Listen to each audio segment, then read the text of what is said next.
এক অদ্ভুত ঘটনা কুমিল্লার ১৪ গ্রামে। সেখানে এক প্রবাসীর স্ত্রী পরকীয়া করেছেন, ধরা পড়েছেন বিল্লাল হোসেন নামে একজনের সাথে।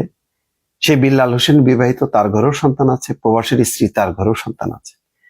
এখন সেই প্রবাসীর স্ত্রীকে ইউনিয়ন পরিষদের একজন সদস্য তাকে মারধর করছে। তারপরে মারধর করার পরে শ্রীপুর ইউনিয়ন, 5 দিন আগের এই ঘটনা, মারধর করে তার কাছে তালাক নেয় যে অভিযুক্ত, যার সাথে পরকীয়া, তার সঙ্গে আবার 5 লাখ টাকা দেনমোহরে বিয়ে দিছে এবং ওই প্রবাসীর স্ত্রীকে মারধর করছে। সেই ভিডিওটা ছড়ায় পড়ছে। মারধর করে সালিশ ডেকে এনে তালাক দেয়ানো এবং এই অভিযুক্তের সাথে বিয়ে দেওয়ার, এটা একটা বিচার বটে, কিন্তু এই বিচার কি আইনানুগ? এটা কি করতে পারে?